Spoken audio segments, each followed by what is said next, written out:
एक भव्य मंदिर जो फूलों से सजा हुआ है, पवित्र अग्निकुंड है।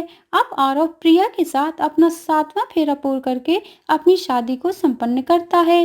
अब आप दोनों पति पत्नी कहलाएंगे। आरव, ये मेरा सपना था, तुम्हारे साथ एक सच्चा जीवन। बस अब कोई ख्वाहिश नहीं है। मैं भी चाहता हूँ कि तुम्हें सारी खुशियाँ मिले प्रिया। आरव, अब आपकी मुस्कान ही मेरी सबसे बड़ी दौलत है।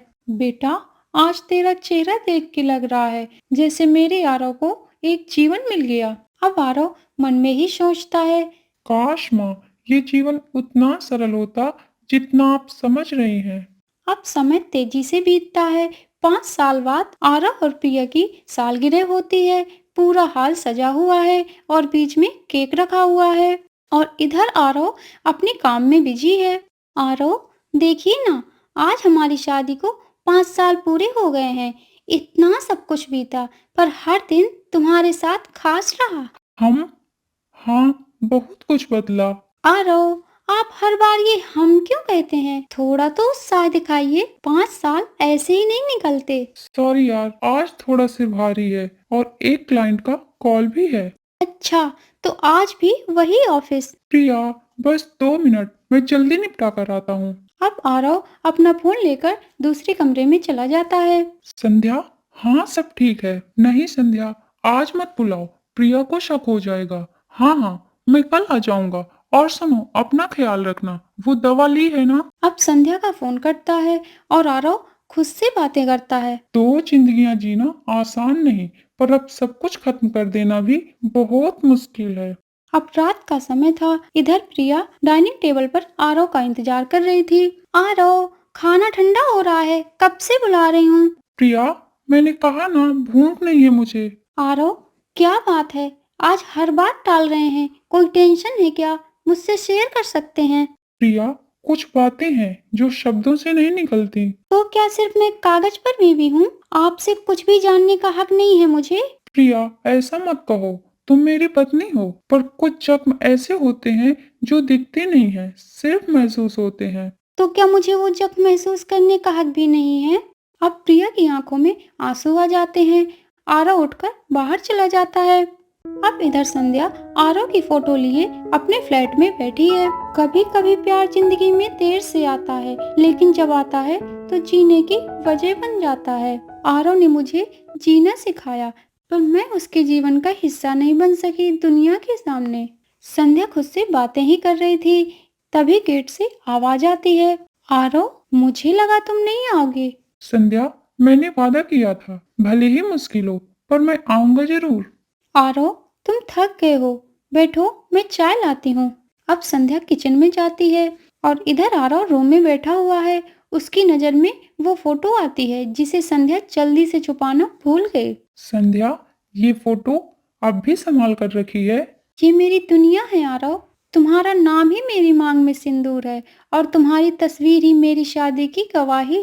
काश जिंदगी इतनी आसान होती संध्या। काश मैं सबके सामने कह पाता कि तुम मेरी पत्नी हो।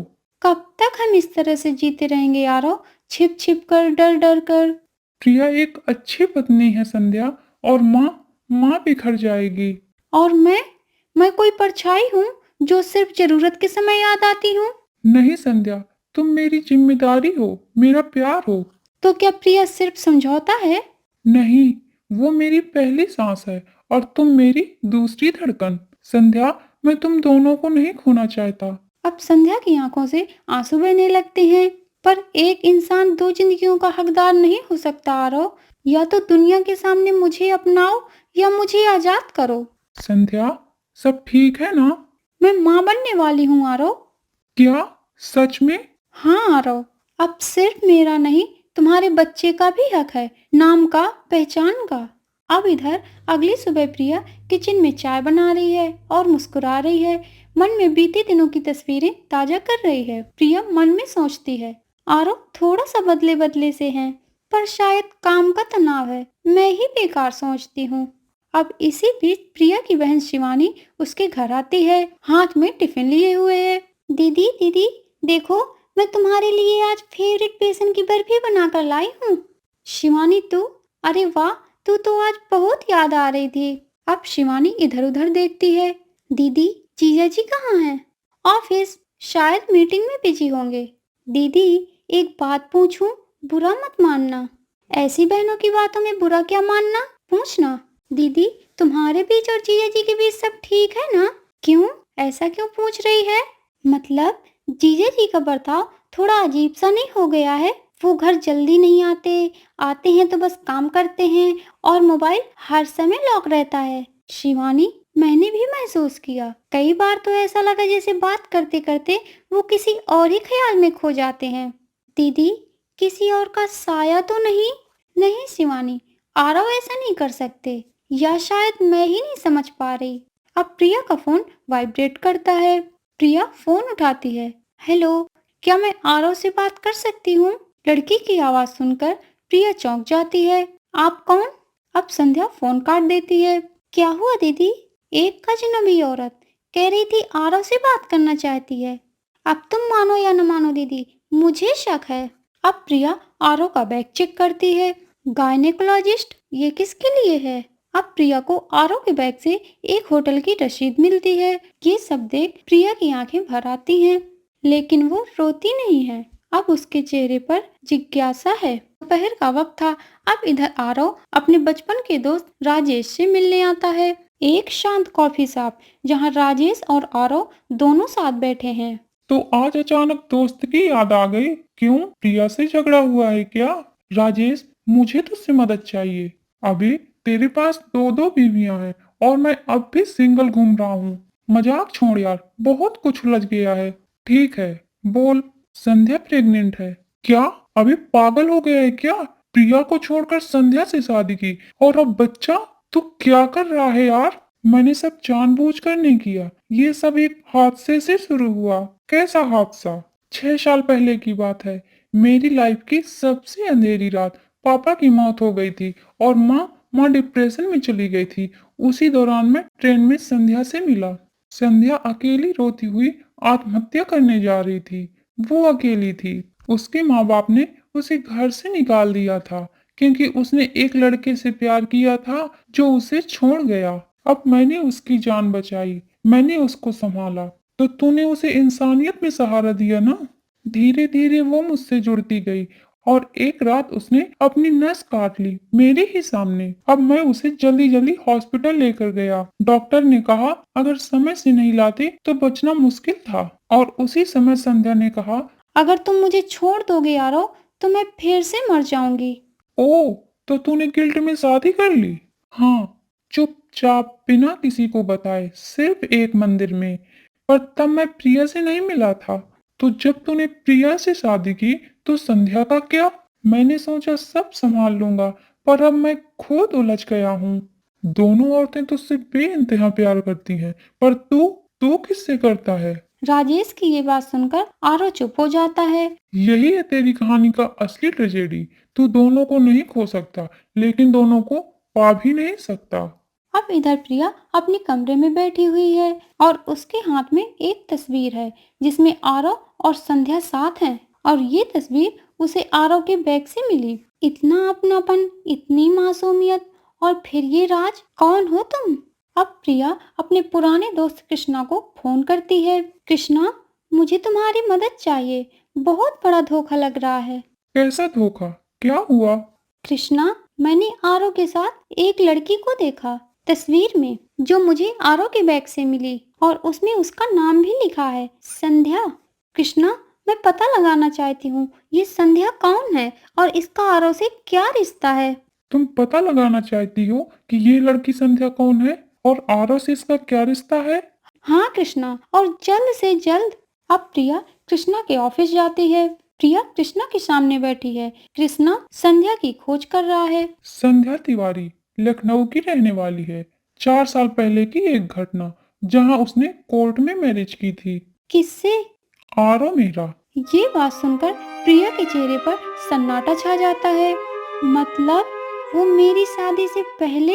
हाँ, तुम्हारी शादी के 3 महीने पहले, शादी के एक ही हफ्ते में एक सड़क दुर्घटना। संध्या कोमा में चली गई थी। आरव ने अपनी पहली शादी को छुपा लिया और फिर तुमसे दूसरी शादी की। ये बात सुनकर प्रिया के चेहरे पर गुस्सा छा जाता है। और आंसू बहने लगते हैं। मतलब मैं आरो की दूसरी पत्नी हूँ और आरो ने मुझसे कभी ये बात नहीं कही। प्रिया, अब वो लड़की वापस आ गई है और प्रेग्नेंट भी है और आरो मुश्किल में है और तुम भी। ये बात सुनकर प्रिया चौंक कर खड़ी होती है। मैं कोई टूटी हुई गुड़िया नहीं, अब इस कहानी का फैसला मैं करूंगी, और वो भी तीनों जिंदगियों को बर्बाद किए बिना। अब रात का समय था। प्रिया और आरव अपने बेडरूम में थे। प्रिया, तुमने डिनर नहीं किया? भूख तब लगती है जब दिल में शांति हो आरव, झूठ के साथ भूख भी मर जाती है। अब आरव चौंक कर प्रिया की ओर देखता है। क्या मतलब है तुम्हारा? आरव, संध्या कौन है? प्रिया के मुंह से संध्या का नाम सुनकर आरव घबरा जाता है। मत बोलिए झूठ, क्योंकि अब मैं सच जानती हूँ। मैं जानती हूँ कि मेरी शादी से पहले आप संध्या से शादी कर चुके थे। अब आरव ये बात सुनकर अपनी नजरें झुका लेता है। प्रिया, मैं उसे भूल नहीं पाया था। जब उसका एक्सीडेंट हुआ तब डॉक्टर्स ने कहा कि शायद वो कभी होश में ना आए, और माँ ने जिद की कि मैं आगे बढ़ूं। मैंने मजबूरी में। मुझे धोखे में रखा। प्रिया, मैं चाहता था तुम्हें सच्चाई बताना, पर डरता था तुम्हें खो देने से। और जब वो वापस आ गई तो मैं खुद टूट चुका हूँ। प्रिया की आंखों से आंसू बहने लगते हैं, लेकिन वो गुस्से में खुद को काबू में रखती है। आपने मुझे ही नहीं बल्कि खुद को भी धोखा दिया है आरव। मुझे एक झूठ में जीने की आदत नहीं है। मेरे पास दो जिंदगियां हैं। अब एक बीती हुई जो अचानक लौट आई, और एक वो जो मैंने तुम्हारे साथ बनाई। आरव, अब फैसला आपका नहीं, हम दोनों का होगा। अब प्रिया मंदिर में खड़ी है और आरव के बचपन का दोस्त राजेश वहीं पर बैठा है। तो अब क्या करोगी प्रिया? कोर्ट की तारीख आ गई है। तुम्हारे पास मौका है इस रिश्ते से हमेशा के लिए बाहर निकलने का। राजेश, कभी कभी रिश्ते छोड़ना आसान होता है, पर जिम्मेदारी से भागना नहीं। मैंने गुस्से में आकर केस कर दिया आरव पर, लेकिन अब लगता है कि शायद मुझे ये नहीं करना चाहिए था। प्रिया, ये तुम क्या कह रही हो? वही जो सुन रहे हो। आरव ने मुझे धोखा दिया, पर जानबूझकर नहीं, हालातों ने उसे ऐसा बना दिया। और संध्या, वो मेरी दुश्मन नहीं, वो भी एक औरत है, माँ बनने वाली है। प्रिया, तू ये सब कैसे सोच सकती है? जिसे आजकल लोग दूसरी औरत कहते हैं, तू उसे घर लाना चाहती है? हाँ, क्योंकि मैं सिर्फ एक पत्नी नहीं, एक माँ भी हूँ। और माँ वो होती है जो टूट कर भी किसी को जुड़ने का हौसला दे। अब इधर संध्या अपने फ्लैट में थी और वहाँ प्रिया पहुँचती है। संध्या दरवाजा खोलती है। प्रिया को देखकर संध्या चौंक जाती है। तुम यहाँ? मुझे लगा तुम कभी वापस नहीं आओगी। मैं वापस नहीं आई, मैं आगे बढ़ने आई हूँ। और आरव पीछे से आता है, बहुत ही हड़बड़ाया हुआ है। प्रिया, तुम यहाँ क्या कर रही हो?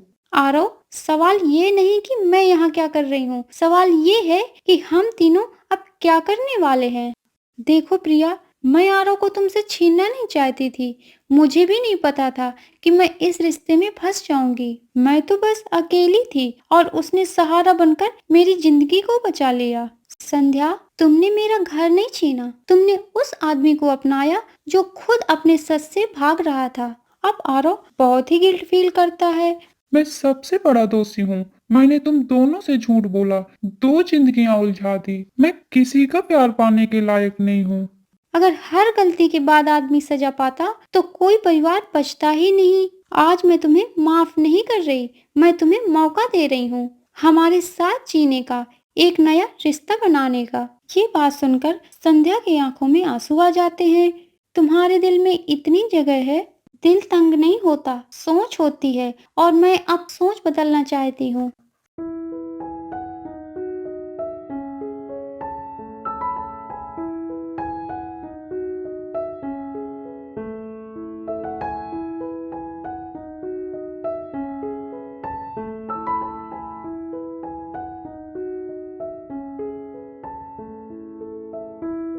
अब प्रिया संध्या को घर वापस लाती है। कभी कभी जिंदगी दो रास्ते दिखाती है और हम सोचते हैं या तो इधर या तो उधर, पर शायद तीसरा रास्ता वो होता है जो दिल से निकलता है। प्रिया पूजा की थाली सजा रही है और संध्या आरती की तैयारी कर रही है, और इधर आरव सब कुछ देख रहा है। मैंने सोचा था सब कुछ टूट जाएगा, पर तुम दोनों ने मुझे जोड़ दिया। घर जोड़ने के लिए दीवारें नहीं, समझदारी चाहिए और भरोसा जो अब धीरे धीरे बन रहा है। आज पहली बार दो सौतेले एक साथ हैं और पति का साथ दे रही हैं। पहली बार मैं ऐसा देख रही हूँ। प्रिया, संध्या, तुम दोनों की समझदारी से आज ये घर महक रहा है और मेरे बेटे का जीवन भी। शायद ये पहली कहानी है जहाँ दो बीवियां, एक मर्द और एक बच्चा साथ मिलकर मुस्कुरा रहे हैं और कोई हारता ही नहीं। प्यार बांटने से नहीं घटता, माफी देने से कोई छोटा नहीं होता। और जब दो औरतें एक दूसरे की दुश्मन न बनकर दोस्त बन जाएं, तब एक टूटे परिवार की राख से भी एक सुंदर जीवन जन्म लेता है। आज चाय मैंने बनाई है, शक्कर थोड़ा ज्यादा हो सकती है पर मोहब्बत भी ज्यादा डाली है। पहली बार लग रहा है तुम बदल रहे हो और पहली बार लग रहा है ये रिश्ता बोझ नहीं, भरोसे का पुल है। आरव ये बात सुनकर थोड़ा भावुक हो जाता है। मैंने बहुत गलतियां की हैं, तुम दोनों के साथ, खुद के साथ भी, लेकिन अब मैं वादा करता हूँ, अब सुबह तुम्हारे साथ उठूंगा, हर डर को साथ बांटूंगा। आरव, अब हमें डर नहीं, क्योंकि अब हम अकेले नहीं हैं। और अब आप भी आरव अकेले नहीं हैं, क्योंकि अब हमने आपको नहीं, आपसे जुड़े हुए इस रिश्ते को चुना है। अब आरव अपनी डायरी निकालता है। अब ये हम तीनों की डायरी, हम ना आदर्श हैं और ना ही अपराधी, बस अब हम तीन लोग हैं जिन्होंने अपने टूटे हुए सच से एक नई कहानी बनाई। अब कुछ टाइम बाद करवा चौथ का त्योहार आता है। छत पर चांद निकल चुका है। प्रिया और संध्या पूजा की तैयारी में लगी हैं। अरे आरव, आपने छलनी कहाँ रखी है? अब चांद निकल आया है, हम अपना व्रत कैसे खोलें? अब दोनों देवियों के लिए एक ही चलनी है, अब झगड़ा मत करना। झगड़ा अब कहाँ बचा है आरव, अब तो सिर्फ समझदारी रह गई है। संध्या, इस बार व्रत हम सिर्फ आरव की लंबी उम्र के लिए नहीं, हमारे रिश्ते की भी लंबी उम्र के लिए रखेंगे।